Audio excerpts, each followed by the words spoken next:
No survivors have been found. The freighter, the Edmund Fitzgerald, was transporting iron ore when it ran into high winds and 25-foot waves. Rebecca Bell has the story.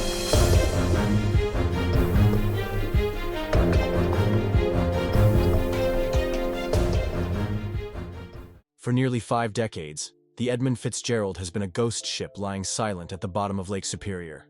No bodies, no answers, just twisted metal and scary silence. But now, after 46 years of questions and theories, new evidence has come to light. Something hidden beneath those icy waters has finally explained what really happened to the 29 men who vanished without a trace. The mystery has been solved and the truth has come to light. So, how was the mystery solved? In this video, we will reveal the mystery of the Edmund Fitzgerald. The mystery of Edmund Fitzgerald.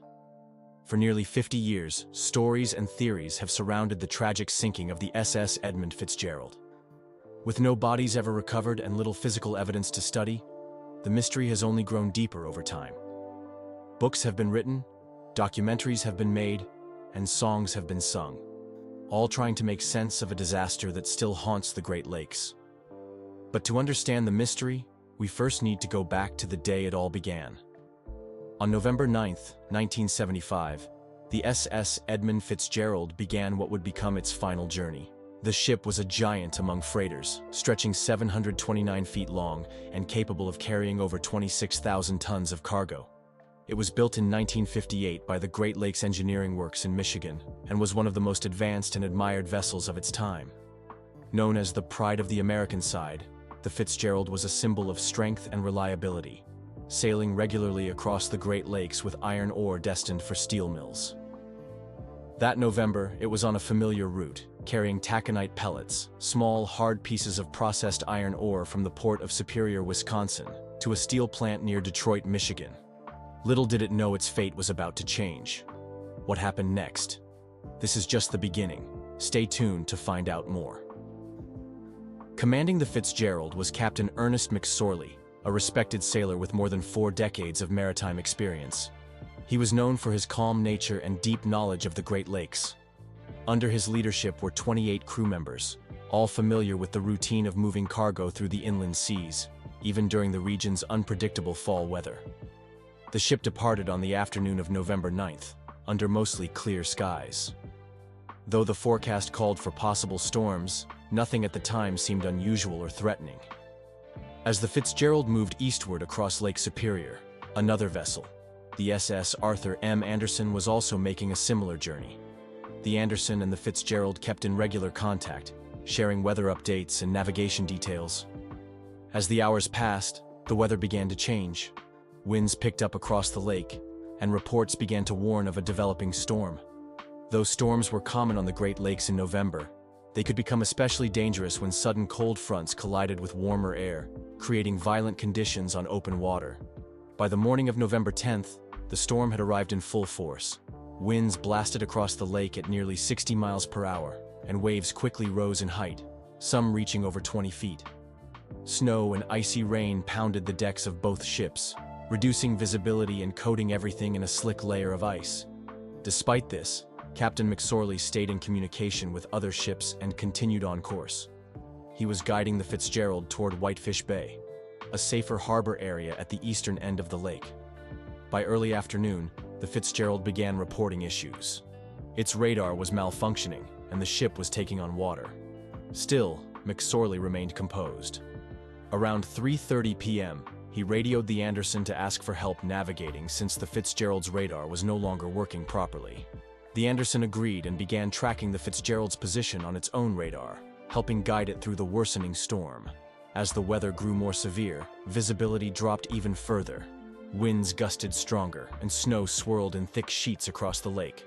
Water began to flood areas of the Fitzgerald's deck, and damage to its railings and vents was reported. At some point that afternoon, one of the ship's lifeboats became detached and was seen floating freely. The Anderson, still trailing several miles behind, maintained radio contact and continued to guide the Fitzgerald toward Whitefish Point. Despite the worsening conditions, the Fitzgerald remained on course. Just before 7 p.m., the Anderson reported a large wave hitting its own ship, followed by 2 more massive swells. These waves passed through the same area where the Fitzgerald was last known to be traveling.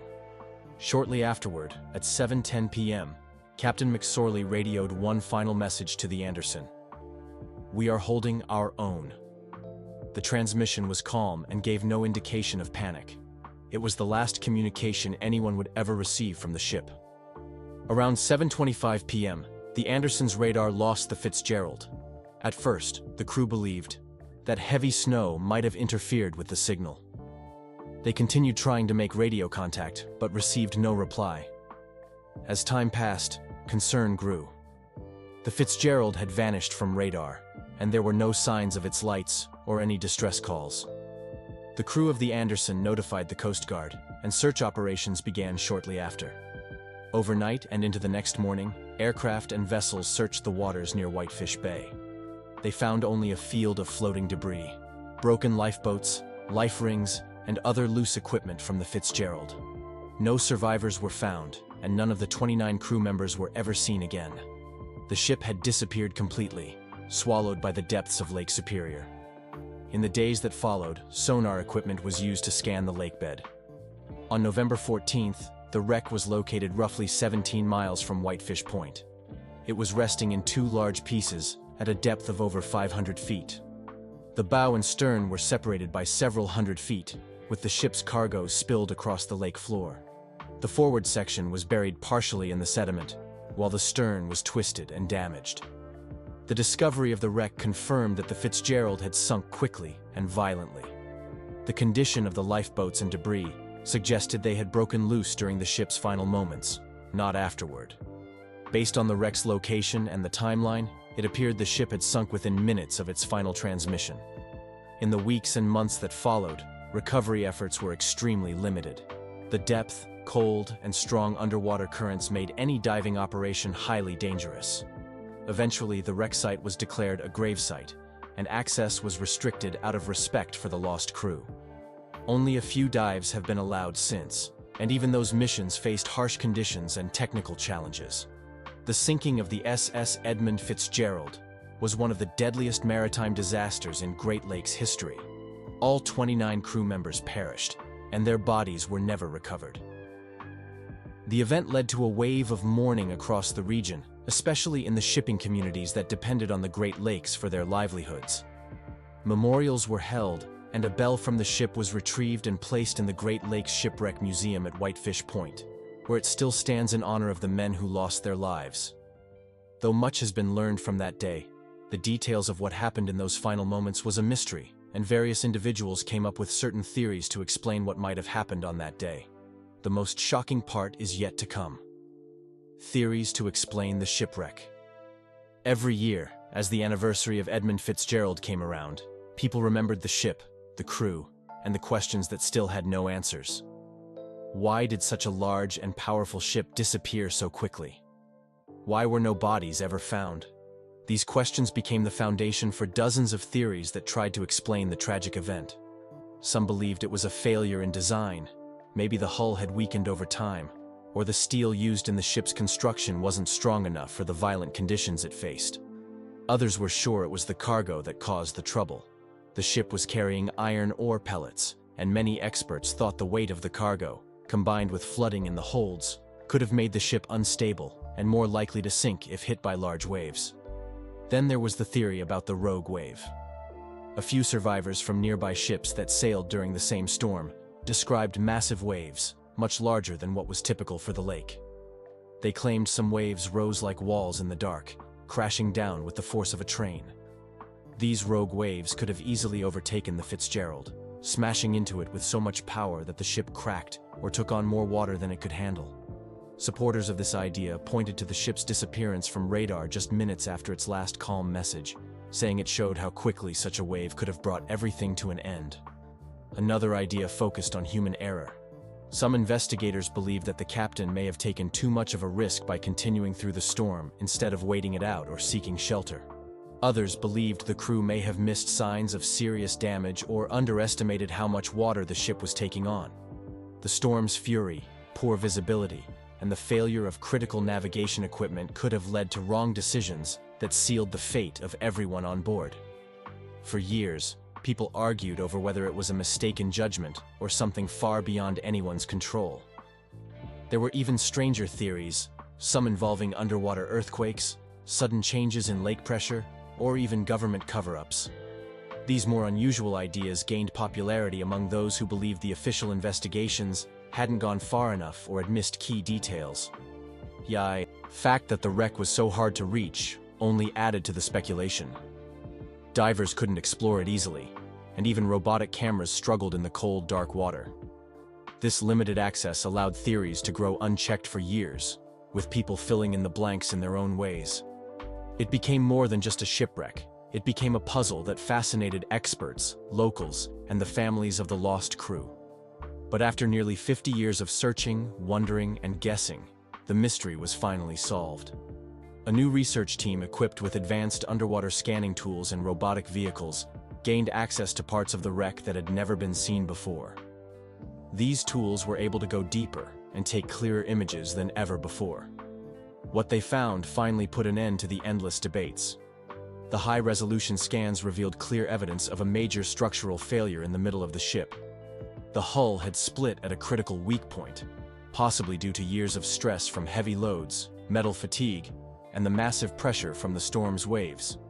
Detailed footage showed cracks and damage patterns that matched exactly what experts would expect from a ship breaking apart while still on the surface. The new evidence also explained why there were no bodies recovered. The ship had gone down so fast and violently that the crew never had a chance to escape. Most were likely trapped inside the ship's compartments, which immediately flooded or collapsed during the split. And because of the cold, deep waters of Lake Superior, the bodies would have been preserved but unreachable, hidden inside the twisted remains of the ship, buried under layers of silt and debris.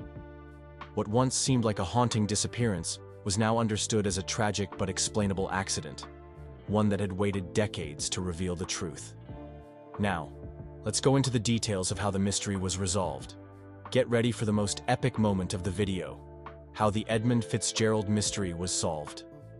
In 1995, an expedition finally located the wreck and uncovered chilling evidence that added both clarity and deeper questions to the story. On July 4, 1995, a team led by Canadian physician and undersea explorer Dr. Joseph McInnes embarked on a mission to locate and document the sunken vessel of Edmund Fitzgerald. McInnes, known for his extensive experience in deep-sea exploration, used advanced sonar equipment and remotely operated vehicles to scan the lake's bottom. After days of intense searching, they found the wreck about 17 miles northwest of Whitefish Bay, resting 530 feet below the surface. The ship was split in two, with the bow section resting upright and relatively intact, while the stern lay twisted and damaged a short distance away. But what truly stunned the team was what they found inside the wreckage. They found crew members, still in their uniforms, preserved by the freezing temperatures and low oxygen levels of the lake's depths. Some bodies were located in the dining area, still seated as though frozen in time. Others were in their bunks, and a few were scattered across the deck. The cold had prevented the natural process of decay, and the water pressure had kept gases from forming, which meant the bodies never floated to the surface.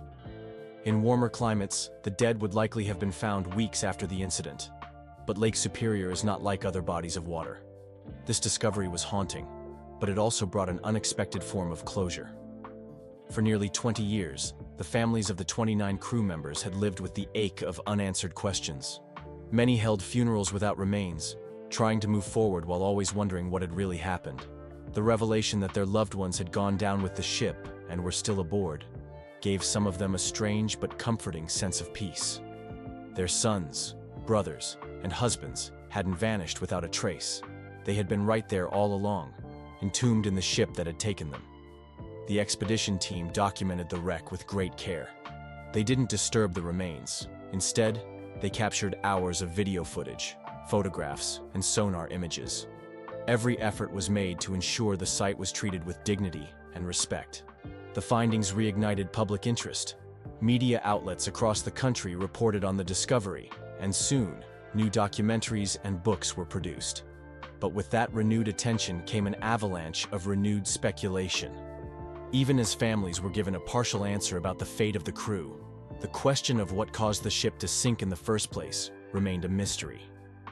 Years before this discovery, investigations by the U.S. Coast Guard, the National Transportation Safety Board, and other organizations had concluded without a definitive explanation. The wreck had gone down so quickly and so cleanly that many experts believed it must have suffered a catastrophic failure. But now that the physical site had been located and examined in detail, theories that had once been dismissed were being reconsidered. Among the most discussed possibilities was structural failure. The Fitzgerald, though large and modern for her time, may have had design vulnerabilities. The extreme weight of her cargo and the ferocity of the storm may have caused stress fractures that weakened the ship's integrity. Some investigators believed the ship may have hit a shoal, an underwater ridge, cracking the hull and letting in water faster than the pumps could remove it. Others pointed to the possibility of improperly fastened hatch covers, allowing water to slowly flood the holds until the ship lost buoyancy. A rogue wave theory also gained traction in light of the wreck's condition. On the night of the sinking, waves as high as 35 feet had been reported. A massive wave, or a series of them, could have slammed into the Fitzgerald and caused it to break apart mid-lake. The twisted stern section and the distance between the two halves of the wreck lent some weight to that idea. But these theories, while more informed thanks to the 1995 expedition, still couldn't be confirmed with absolute certainty. There was, however, one deeply unsettling detail from the expedition that offered a new clue. In the debris fields surrounding the wreck, some of the ship's lifeboats were found smashed and buried under twisted metal, suggesting the crew may have had no time to react. The position of some of the preserved bodies was still at their posts, or seated as if nothing had happened. This reinforced the idea that the sinking had occurred with terrifying speed. There had been no distress call, no warning, no chance for rescue. For the families, the emotional weight of these findings was immense. Closure was complicated. On one hand, they had finally seen where their loved ones had gone. On the other hand, the image of them frozen in place, caught mid-duty or resting in their bunks, was heartbreaking. The ship's bell, recovered and restored by the expedition team, was placed in a maritime museum as a tribute. It bore the names of the 29 men who had sailed that final voyage and served as a physical reminder of their sacrifice. In the years following the 1995 discovery, efforts to explore and document the wreck continued using even more advanced technologies. In the 2010s, deep-sea robots mapped the surrounding lakebed and identified what experts now call a dead zone around the wreck, a region of the lake with no oxygen and no life. This explained why the area had remained so still and undisturbed for so long. It also reinforced the idea that many more crew members might still be entombed within the hull, preserved in the ship's lower levels. Investigators could now say with confidence where the ship had gone down and confirm that the crew had been on board when it happened. Do you feel like the mystery has been solved finally? Let's know what you think in the comments section. Don't forget to like this video and subscribe to our channel. Click on the next video displayed on your screen. You will enjoy it.